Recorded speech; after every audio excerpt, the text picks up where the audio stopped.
Hello, everybody. Hello, premium members of Lair the GM site and others.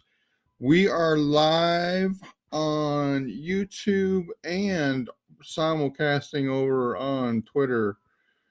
Folks, please jump in. Please join me. We're gonna preview this series. Now I know. Wait a minute, Larry. It's Saturday. You're a day late, a dollar short. Well, yesterday was a busy day. We're gonna do two things.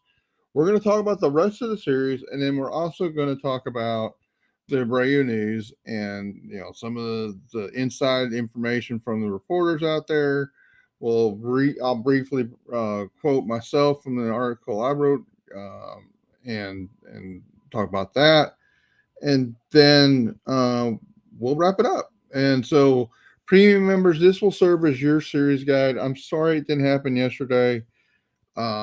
Hey, I was engaged in discussing the Abreu news. All right, let's get to it. All right, so let's talk about the Abreu news. He was released yesterday. That's a pretty astounding thing, and it's a very challenging and disappointing saga for the Astros and for Abreu. I mean, guys, Abreu was trying. He was trying his hardest. Before I go any further, while I have you here, if you're watching this on YouTube, please subscribe to the channel. Please join the channel. Please like the video over there. If you're on the Twitter side, guys, please do me a favor. Go over to the YouTube side, subscribe to the channel. I just need a little bit more support over there, and we can get over 100 members and 100 subscribers, and we can build that channel out. I really appreciate your support. Jump on the link. Jump over onto the YouTube side if you would, please. I just tweeted the link to the YouTube video. Before this happened, guys, I did write an article. I didn't know anything, but I just honestly woke up 2 days ago, or couldn't even go to bed the night before. Like, I think something's happening with Abreu pretty soon. Now, I didn't know it was going to be the next day. I'm not telling you that. But what I did write at the end of this article was, and I went through all the issues, all the metrics I've been tracking relative to Abreu. It may help for you guys to see like what was the situation with Abreu. By the way, this article, which is normally premium content, is free because I wanted everybody to have access to the Abreu news I put in there and see kind of how incredible the Astros are. Even I'll show you something related to last night's game that'll probably be pretty incredible for you guys before done. So it's free for everybody. Please understand that we do have subscriptions for premium members that they normally get this content. Moneymakers get this content. They also get another layer, guys. Moneymakers, if you're here, I am working on your stuff. It'll probably be out between 2 and 2:15, and we'll give you time for you to take action on it in your daily premium, daily fantasy if you want. So I ended the article on the how long article because basically the article is saying how long are we continuing to do this, Jose Abreu? How long? How long? Ultimately, the answer is when Jim Crane sees that the Astros' stubborn commitment to a bad decision is costing them more by fan interest, and that his team is truly suffering. Then he'll move on from Jose Abreu, no matter what the cost. And guys, I think that we're gonna show some tweets here. I think that's what Dana Brown is describing was happening. And I ended one of the last things I said in this article is I think we're far closer to that day than we might believe. That was before this happened. Okay, guys. I'm not saying, I'm just saying that I felt like it was really close because I could tell from Dana Brown's interview, like he was saying, "Hey, we have a timeline. We're just not ready to share that yet." All right. So what did Dana Brown say? He said, we've been talking about this over a week or so. Ultimately, Abreu is an outstanding human being, outstanding career. We tried different things to get him going, like sending him down as we talked through. I'll get the Twitter version out there. Okay, never mind. We felt it was basically, he said, we felt it was time to move on. and we wish him the best. That's basically what Dana Brown said. Um, Chandler Rome. Dana Brown said the Astros informed Abreu of his release yesterday. Brown said Abreu understood it. He handled it well. We tried everything. Brown told him it just didn't work out. Right. McTaggart also said that Singleton wouldn't play much against. So Singleton is the primary first baseman. That's also in the how long article. I wrote in there my expectations for what I thought was going to happen at first base post Abreu. That was again written before it happened, but I show the platoon split I expect, which involves Dubon playing first base with against most of the lefties. That's why he started yesterday. Um, and since Singleton's going to get most of the ABs, but he also said he won't play much against lefties, and that's because Singleton has shown this season and in previous in last season, and he's not very good against lefties, guys. He just that's not the way they want to go. And you may say, well, Larry, I'm talking about ex-Woman numbers and what they project forward. So that's just, the team is reflecting to you. Maybe that's a validation of the way I look at these things through ex-Woman numbers, because that's what the team is reflecting to you as well.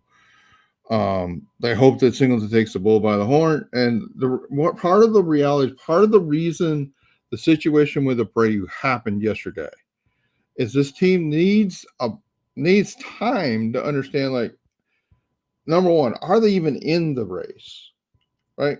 Can they get themselves in a position to actually be in the race for a wild card or in a race for the division? That they need time to be able to make up that ground. And if they don't make it up, then they're gonna consider other things, like trading some of the players. I keep getting asked, are they gonna trade this? Are they gonna trade that? Well, I don't even know that they think they're out of the race yet. So that's they needed time. They needed to get the offense in its best situation, because this offense has got to carry this team. Now, I think when the things you're going to hear is number one, I don't expect any trades significant trades to happen unless they don't think they have a first baseman, or they don't have at least a first baseman they can ride through the end of this year. So is the combination of Singleton and Dubon enough to get us through it? We're going to see here Dana Brown and Loperfido coming back up. We're hoping he can adjust to playing first base, but now Singleton's going to get the at-bats. At some point, you'll see Loperfido back here. Mentioned that Loperfido may eventually play some first in the big leagues. So Loperfido, and I didn't hear it, but he could say the same for Cabbage. Loperfido, Cabbage against righties, and then Dubon versus the lefties at first base. They need time to figure out, is that enough to get us? Is that enough for the offense to carry this team into a position to getting into the postseason? If they don't think so, they're going to have to make a choice. Now, are we close enough that if we got help at first base, these are decisions that are going to happen like the last 10 days of July, guys. Are they close enough to make a move to get into the postseason by getting a first baseman, by getting, do they need pitching? The pitching side of this equation is going to be completely dependent on Garcia and McCullers. Or what is their status? What do they think? Garcia's doing some rehab assignments. McCullers is probably 2 weeks behind him, and he's doing some throwing on the side, and getting closer and closer. So we may be 3 weeks, 2 weeks, 3 weeks for Garcia, maybe a month for McCullers. How do they look? Do they look like they're going to be back? Maybe it's All-Star break for Garcia, and it's 1st of August for McCullers, but they're going to know whether or not they believe those pitchers are going to be in position to go. And then if not, they're going to again have to decide, are they in a position to make enough ground up or not? So the the Brady situation had to be resolved sooner rather than later, because I think the team understood that having Abreu at the current level he was producing wasn't enough, and that's all detailed um, the article I talked about. So Dana Brown and the signings. So this is an interesting quote. Like, like the I think the reporters. It sounds like we're putting him in a position of dissing the whole signing in the first place. Well, Dana Brown can't really do that, guys. Even if Dana Brown thought it was the worst deal ever made, he's not going to say, "Well, my boss was stupid doing that." I mean, guys, the owner of the Astros fired the general manager that picked up the torch and carried and led this team to be in a position to win the World Series, and then working with Dusty won the World Series. He got that. James Click got fired because of run-ins with the owner, Jim Crane. So don't expect Dana Brown to give you his unfiltered, complete like all these guys are idiots. But he basically said, look, there's some deals that work, some deals that don't work. When a team is known for winning, to pick them apart for one bad signing or two bad signings, it's not a good precedent.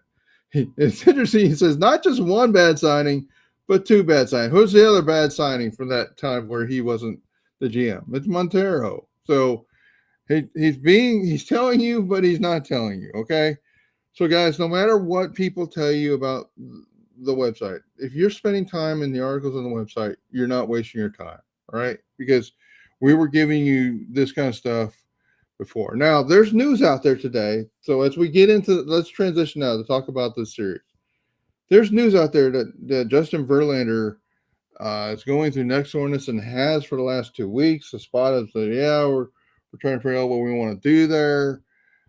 He's not going to pitch today, so we're going to get Eric Getty starting today. I don't know if Blanco's starting tomorrow, if they're going to bring one of the guys up, like an Eric Lauer for Sunday. I saw that H-Town Wheelhouse said, hey, I think they're going to bring Lauer up. It could be. I think part of that depends. How are they thinking about Verlander? Is he just missing the one start? He's going to miss two starts. If you're going to miss two starts, you might as well put him on the 15-day IL. So we'll see what's happening there. Maybe it's, I mean, if it's already happened and you guys can tell me in the chat, I looked before I jumped on, I didn't see anything related to exactly what they plan to do with Verlander. All right. So once again, for the folks that support the site, thank you guys. Thank you for all you do to, keep the lights on the website and help us make it happen. Let's talk about these two teams, the Astros and the Tigers. Basically, flipped records. Astros 32 and 38. The Tigers 38 and 32. If you look at these teams, you got one team that hits and one team that doesn't hit. The Astros are a good hitting team, one of the top 5 hitting teams in baseball.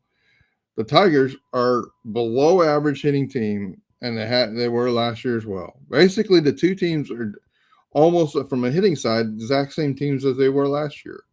The pitching side, the Astros are still significantly below average team pitching, and the Tigers are really one of the really good teams pitching, guys. This FIP minus of 91 is really, really good. All right, you can see the ERAs. You can see where those ERAs were last year. You can see where the OPSs are too. So the Tigers with 3.87 ERA. Now they have a favorable ballpark, so that's why I wanted to do FIP minus, so I can put everybody on the same level. All right, let's talk about the teams. The batting. Here's how they line up for batting. I don't think. Well, Kyle Tucker's not back today unless something happened in the last 10 minutes. And I expect that he's going to be. I don't know if he's going to be back tomorrow. They have an off day on Monday. Maybe he comes back for Tuesday. I think that's probably reasonable. But the lineup's still pretty good. You see where the team is from the actual WRC plus that they've produced so far. Now these numbers are about a series old, so just give me a little grace on that. Trying to get the data out. There's where the projections are, and you can see the projections for the Detroit Tigers and who's been hot for them. That again, that's this team is a 91 WRC plus hitting team. That's not good. Okay, so their offense is not good, and the Astros pitching is not good. That's basically what we have. The matchup here. It's going to be interesting. What else should I say here? Okay, let's get into this. So the Astros, we talked a lot about runners in scoring position this season, and how the Astros were challenged with runners in scoring position. You can see the overall. Hey, this team's a 111 offense with the bases empty. They were one of the top teams in baseball. I think they're like second most of the season. Well, now they're fourth, and that number's come down a little bit. With runners on, they're actually hitting better than overall, but they're eighth because most teams hit better with runners on and runners in scoring position. Runners in scoring position, that number's up to 109. That was significantly down. They're the 14th offense with the runners in scoring position overall. But look at the June numbers. Now, this was interesting. In June, the Astros are the 10th best offense at 115. There's some teams that are clearly hot, right? They're 92 in the 92 with runners empty, with the bases empty. So the team's actually struggling to start innings now, start getting rallies going. They can't, like, they're having the opposite problem they had early on. Now they're not hitting really very well with when the bases are empty. They're actually one of the best teams hitting with when runners on at 149 WRC plus, and they're eighth in the league at 138. The team is now producing far better with runners on base and runners in scoring position. They're not the bottom of the league like they were early on. So it's really interesting to see how this is flipped. What was good before is no longer great, and then what was terrible before is no longer terrible, and it's actually pretty good. So let's see where the Astros offense goes. But, these numbers are a lot more encouraging. Now, the BABIP numbers might suggest that all those is too small a sample size, and that's what you do when you only take 15 days worth of data, guys. But I'm just saying, like, where they are, like a hot, cold standpoint, where are they at? Let's talk about the pitching. So the Astros pitching staff, and again, these numbers are a few days old as far as the actuals, but you can see where we are, and you can see that the Astros bullpen is overall pretty good. They have some strengths and they have some weaknesses. Rafael Montero with his 5.7 FIP, whatever it's actually right now, is a real concern. Seth Martinez has a higher FIP, and Sean Dubin has a lower FIP. And some of those guys, ERAs don't match their FIPs. And guys, I'm here to tell you, I trust the FIP more than the ERA, and that's why I've been concerned about Montero from April. His FIP numbers have been elevated almost all year long, even though his ERA wasn't bad. But let's look at the Detroit Tigers and Tarek Skubal. I mean, guys, we'll get into it before I'm done. It was what happened last night with the Astros was almost miraculous. I mean, this guy is an incredible pitcher, and even having a better year than the projections say, and he's been great for the hybrid numbers are 2023 and 2024. Those numbers are great, and the Astros got to him, which could be really exciting sign for this offense. We got the Astros were able to actually get some hits and get some runs off one of the best pitchers in baseball. That's exciting. Now Jack Flaherty has been pretty good so far, but and I'll show you his ex-woman numbers are not as nearly as impressive. So, which one of those is actually going to play out today? It'll be an interesting sight to see. And then when we get Kenta Maeda, he's actually been pretty struggling pretty hard this year. So the dates over here are obviously what they originally were. We got Spencer and Getty. Oh, that's an old date anyway. We got Spencer and Getty going today, and Ronel Blanco maybe tomorrow. I mean, again, you guys tell me if there's an announcement out there. I haven't seen one. I've been talking to you. All right, let's talk about the starters and the relievers. So these starter numbers are getting better than they were even a series ago. So I think the starters settling in, getting better. We'll see what the JV situation leads us to. But it also, if JV was pitching with neck pain, that may have explained some of the challenges he has had. Again, the bullpen, these numbers are getting better. 12th in ERA, but still 21st in FIP, guys. So still some warning signs here. You can see the strength for the Tigers is their starters. They are the fourth best FIP team from a starting pitching standpoint. Now, a lot of that is from the pitcher that we beat last night. So we'll see how it goes forward. Let's look at some ex-Woba tables. We'll highlight a few things. So you can see these are the ex-Woba tables for the Astros batting versus a left-handed pitcher. And you can see, your Alvarez is good. And you've got a lot of players that are above average. That's what the pink would mean. They're doing above average in Trey Cabbage.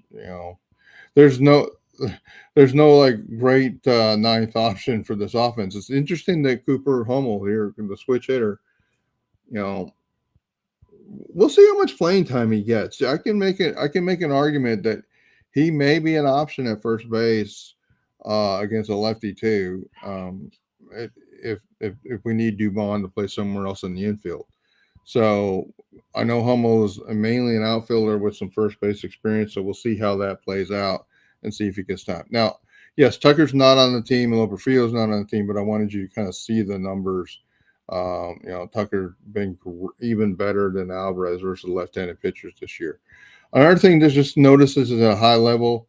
Notice how red the fastball column is and how challenging some of the breaking guys are against breaking pitches. I look at Cabbage and Loperfido against left-handed breaking and off speed. You guys want to know, like, why don't Trey Cabbage or Joey Loperfido bat against left-handed pitchers? Well, if there's left-handed pitchers that have decent breaking and off-speed pitches, they really don't belong in there. Now they both are serviceable versus fastballs, but that is not something we want them to go after. At that, they'll just be throwing breaking pitches, sliders and curveballs at them, and it won't be a good situation for Loperfido and Cabbage. All right, let's talk about versus the righties, and you see that, hey, again, this fastball effect is even more pronounced against right-handed pitchers. The Astros hitters, the Astros are a great fastball hitting team. Maybe I need to put some data out there to help people really see that. Look at versus the right-handed, they're breaking pitches like Alvarez and Tucker are really the only two that are good against breaking pitches. And you got Jake Myers is doing okay, but that's still below average.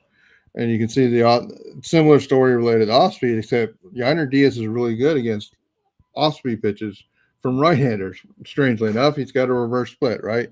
And Mauricio Dubon has been great versus off-speed pitches versus right-handers. All right, so there you go. That's your table of understanding the Astros better. Let's talk about the pitching for the Astros. You got again, the Astros pitchers, their fastballs get hit pretty hard, except for Presley and Hader.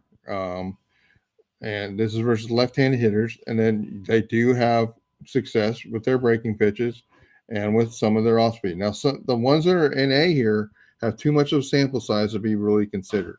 So I have to make adjustments when I go to matchup tables when I have the NAs in here. Versus righties, you can see that, hey, the breaking pitches, again, a strength of the pitching staff. And you can see the fastball rates they're still getting hammered. They're getting hammered by the right-handers there. And again, a pretty good mix on the off speed. Let's talk about the batters. There's a lot of batters for the Tigers there's not data in here against left-handed pitchers, guys. If we were spending like a whole series, like a 7-game series for them, I would go get some hybrid data for those players. But the reality is we're not even starting Framber versus them. So I'm not gonna go to that exercise. And Josh Hader's great, so we're not gonna worry about Josh Hader versus lefties or righties. So there's a lot of data in here there's not enough of a sample size to really base too much off of it. So you see the data is here. You see, I did do some hybrid data, which is data from minors and major leagues, and have built out the tables versus the right-hand pitchers. So have that in there for the premium members to go, and well, for you guys to pull up this article. Let's talk about Tarek Skubal for a minute, guys. These numbers are incredibly low. These numbers are incredibly low. This guy notice how few pitches Tarek Skubal Tarek Skubal is pitching a lot of pitches, guys. He's got 1,800 pitches versus right-handed hitters, and he's got 278 versus left-handers. You know why that is? Because nobody sends lefties up against Tarek Skubal unless they're as good as Jordan Alvarez. And so, guys, the fact that the Astros were able to rally and score some runs against that guy, that should. I told you that the Tarek Skubal story, like, wow, that they got to that guy. These numbers are really, really good, and they got to them, and they scored 4 runs off him. That's amazing. Now let's focus on Flaherty and Kenta Maeda. Now, guys, Jordan Alvarez could have a field day with this. And you know, I have to call up the lineup. I already forgot. Is Singleton in the lineup today? I assume he is. You know, that's a good matchup for the Astros. In fact, I think I have it right here. Yeah, Singleton batting 5th. So yeah, this is a very hittable below average hitter. Below average pitcher versus left-handed pitching. That's what my ex-Woba table would tell you. And he's right on average versus right-handed hitting. So, guys, I'm just telling you, I know Flaherty, you can look at the ERA numbers and you're like, man, this guy's really, really good. Okay, I'm just telling you his ex-Woba numbers from the 2023, 2024, two years put together. That's a hittable pitcher. Kenta Maeda, more success, looks to be more successful with his off-speed pitches and breaking pitches versus lefties. Probably going to rely quite a bit on that off-speed pitches versus the righties, but he's a very hittable pitcher against the Astros. So in these tables, you can look at the relief pitchers. You can see how they line up. Again, there's some data, not enough data in there for some of these guys. Certain pitches because they don't throw those pitches. So, and that's the way to read those tables. If you have any questions, let's get to them. I know you guys we got a game coming up in a little over an hour and a half. So let me get to my money makers, get their data out, and then we'll talk to you soon. So, last call for any questions. But there's your series update with a bunch of Abreu discussion in there, and hopefully we can see the Astros win today. Let's go Astros. Let's beat the Tigers, and let's make some ground up in the division and for the wild.